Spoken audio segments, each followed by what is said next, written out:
Gênesis 11. Naquele tempo, todos os povos falavam uma língua só. Todos usavam as mesmas palavras. Alguns partiram do Oriente, chegaram a uma planície em Siná, onde ficaram morando. Um dia disseram uns aos outros: "Vamos, pessoal, vamos fazer tijolos queimados."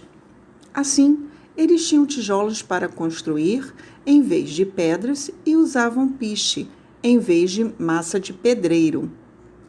Aí disseram: "Agora vamos construir uma cidade que tenha uma torre que chegue até o céu. Assim, ficaremos famosos e não seremos espalhados pelo mundo inteiro." Então, o Senhor desceu para ver a cidade e a torre que aquela gente estava construindo. O Senhor disse assim: "Essa gente é um povo só e todos falam uma só língua. Isso que eles estão fazendo é apenas o começo. Logo serão capazes de fazer o que quiserem. Vamos descer e atrapalhar a língua que eles falam, a fim de que um não entenda o que o outro está dizendo." Assim, o Senhor espalhou pelo mundo inteiro e eles pararam de construir a cidade. A cidade recebeu o nome de Babel, pois ali o Senhor atrapalhou a língua falada por todos os moradores da terra e dali os espalhou pelo mundo inteiro. São estes os descendentes de Sem. 2 anos depois do dilúvio, quando Sem tinha 100 anos, nasceu o seu filho Arpaxade. Depois disso, Sem viveu mais 500 anos e foi pai de outros filhos e filhas. Quando tinha 35 anos, Arpaxade foi pai de um filho chamado Selá. Depois disso, Arpaxade viveu mais 403 anos e foi pai de outros filhos e filhas. Quando Selá tinha 30 anos, nasceu seu filho Éber. Depois disso, Selá viveu mais 403 anos e foi pai de outros filhos e filhas. Quando Éber tinha 34 anos, nasceu seu filho Peleg.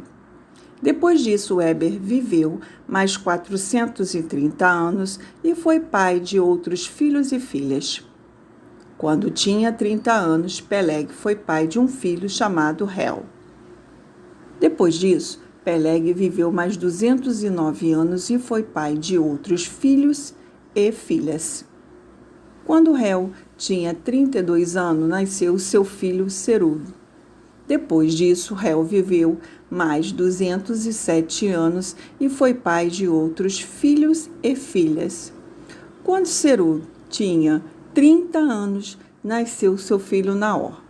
Depois disso, Serug viveu mais 200 anos e foi pai de outros filhos e filhas. Quando Naor tinha 29 anos, nasceu seu filho Tera. Depois disso, Naor viveu mais 119 anos e foi pai de outros filhos e filhas. Depois que completou 70 anos de idade, Tera foi pai de 3 filhos, Abrão, Naor e Arã. São estes os descendentes de Tera, que foi o pai de Abraão, de Naor e de Arã. Arã foi o pai de Ló. Tera ainda vivia quando seu filho Arã morreu na Babilônia, na cidade de Ur, onde havia nascido. Abrão casou com Sarai e Naor casou com Milca.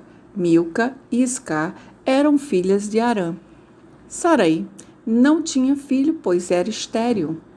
Tera saiu da cidade de Ur, na Babilônia, para ir até a terra de Canaã e levou junto seu filho Abraão, o seu neto Ló, que era filho de Ará, e a sua nora Sarai, que era mulher de Abraão. Eles chegaram até Harã e ficaram morando ali. E Tera morreu em Harã, com a idade de 205 anos.